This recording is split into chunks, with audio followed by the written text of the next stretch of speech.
Pingüinos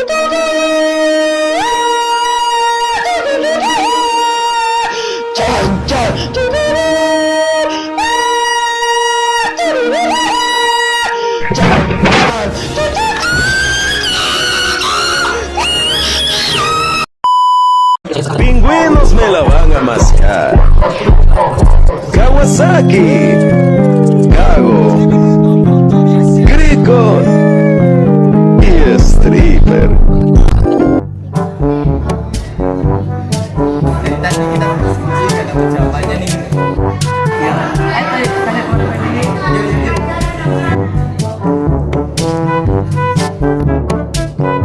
Ada ibu-ibu guys.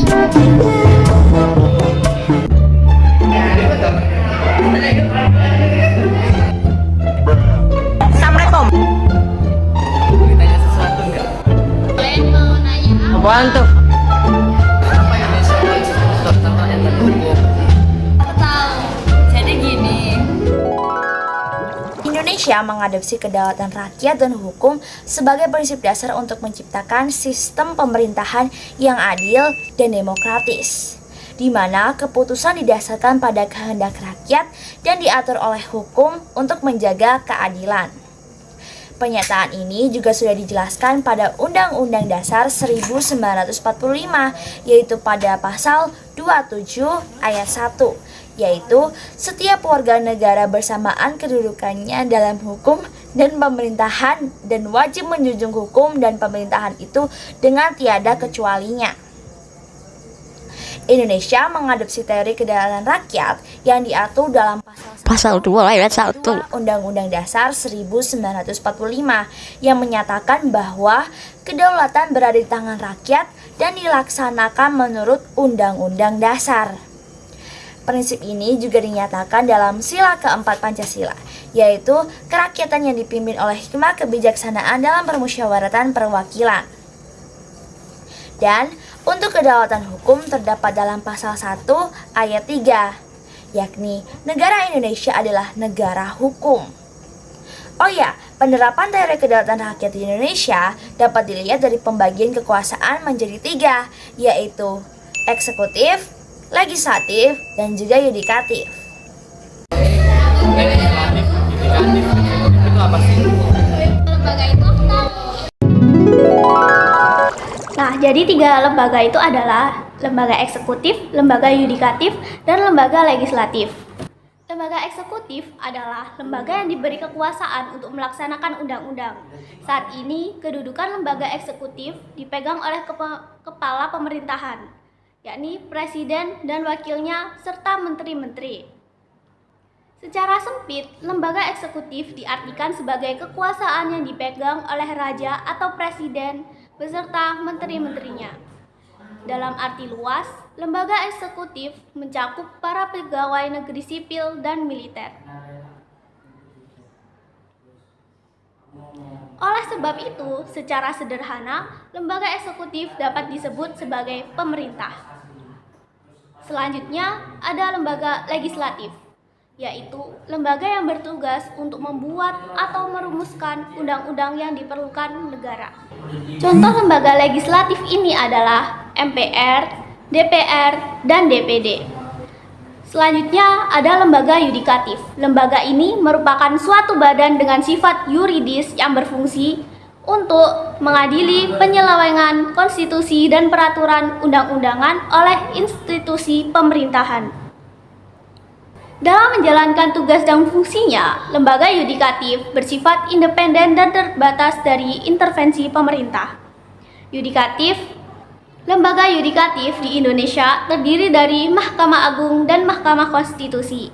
Kedua lembaga ini memiliki wewenang atau kekuasaan yudikatif yang berbeda-beda. Fungsi dari 3 lembaga itu tuh apa aja sih? Oh, aku tahu.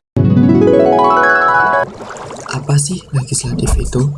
Legislatif adalah lembaga pemerintahan yang bertugas membuat undang-undang pelaksanaan yang telah disetujui. Tugas utama legislatif adalah merumuskan, membahas, dan mengesahkan undang-undang yang mengatur berbagai aspek. Lembaga legislatif terdiri dari 4, yaitu DPD, DPR, DPRD, dan MPR. DPD adalah singkatan dari Dewan Perwakilan Daerah, lembaga tinggi negara dalam sistem ketatanegaraan Indonesia yang anggotanya merupakan perwakilan dari setiap provinsi yang dipilih melalui pemilihan umum serta merubah. DPD RI mempunyai fungsi legislasi, pengawasan, dan penganggaran yang dijalankan dalam kerangka fungsi representasi. Berdasarkan pasal 248 Undang-Undang Republik Indonesia Nomor 17 Tahun 2014, tugas DPD adalah 1. Pengajuan rancangan undang-undang yang berkaitan dengan otonomi daerah, hubungan pusat dan daerah, pembentukan dan pemekaran serta penggabungan daerah, pengelolaan sumber daya alam dan sumber daya ekonomi lainnya. 2. Ikut dalam pembahasan rancangan undang-undang yang berkaitan dengan otonomi daerah, hubungan pusat dan daerah, pembentukan, pemekaran dan penggabungan daerah. 3. Pemberian pertimbangan kepada DPR atas rancangan undang-undang tentang anggaran pendapat dan belanja negara dan rancangan undang-undang yang berkaitan dengan pajak, pendidikan, dan agama. DPR adalah singkatan dari Dewan Perwakilan Rakyat. Ini adalah lembaga perwakilan rakyat di Indonesia yang memiliki fungsi utama sebagai wakil rakyat dalam menyusun, membahas, dan mengesahkan undang-undang, serta melakukan pengawasan terhadap kebijakan pemerintah.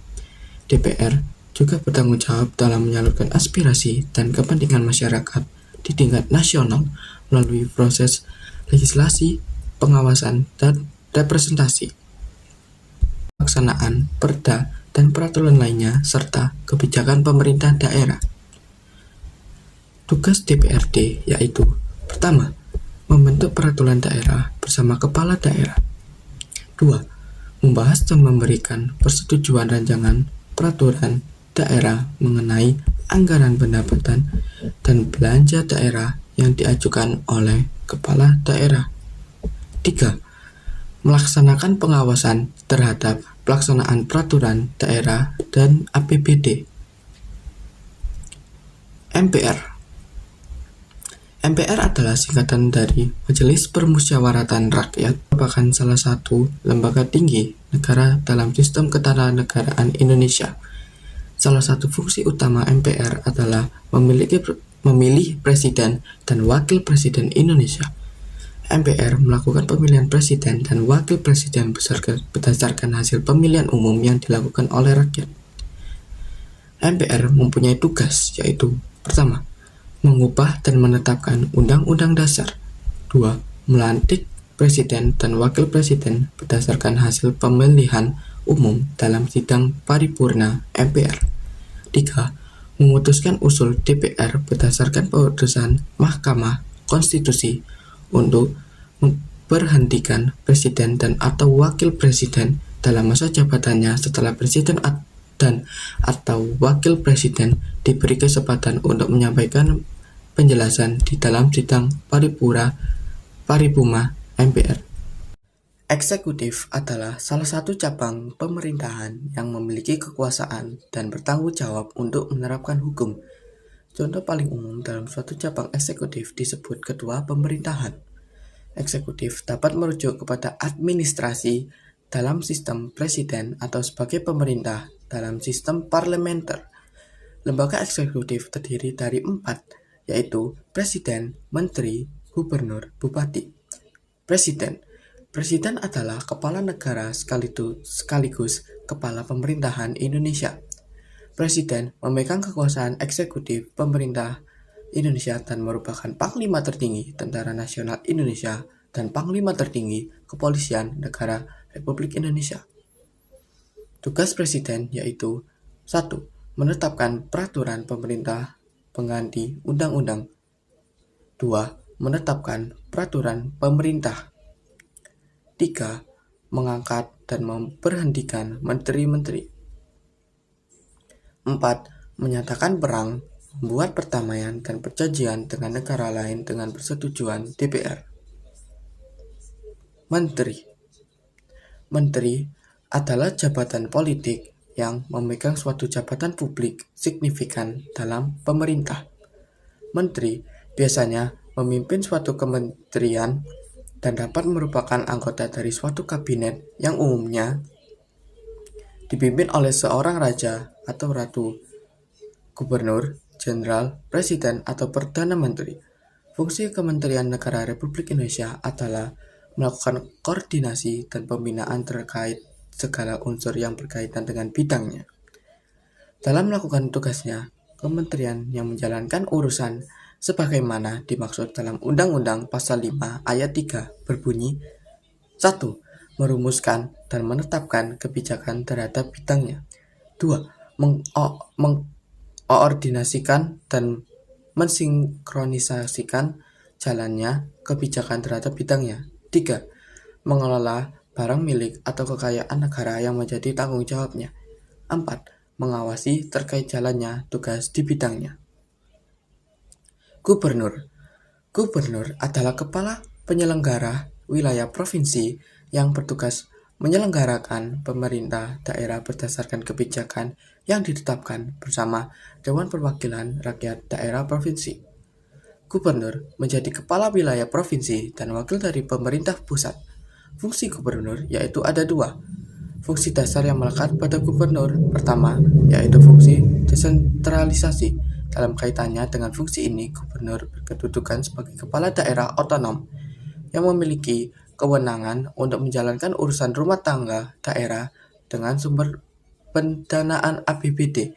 Kedua, yaitu fungsi dekonsentrasi. Tugas gubernur yaitu 1. Memimpin pelaksanaan urusan pemerintahan yang menjadi wewenang daerah berdasarkan ketentuan peraturan perundang-undangan dan kebijakan yang ditetapkan bersama DPRD. 2.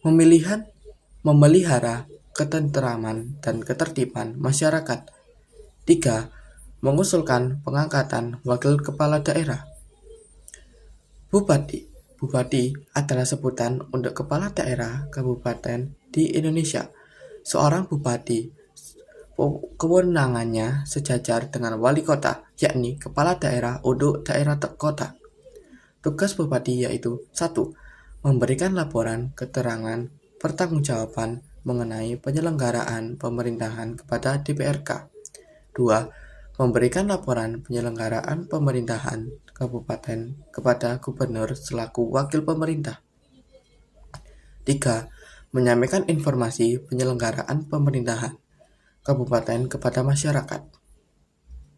Fungsi yudikatif ya. Jadi fungsi yudikatif adalah menafsirkan dan menerapkan hukum, memutuskan perselisihan hukum, serta menegakkan keadilan melalui pengadilan. Ini melibatkan penyelesaian sengketa antar individu, lembaga, atau pihak yang berbeda berdasarkan hukum yang berlaku. Lembaga yudikatif itu adalah lembaga pemerintah yang fungsinya dalam hal mengadili perkara atas siapapun, terutama mengawasi penerapan yang melanggar Undang-Undang Dasar dan hukum yang berlaku dengan mengendapkan nilai-nilai pondasi dari lambang negara tersebut, beretika, berbangsa, dan beragama. Assalamualaikum warahmatullahi wabarakatuh.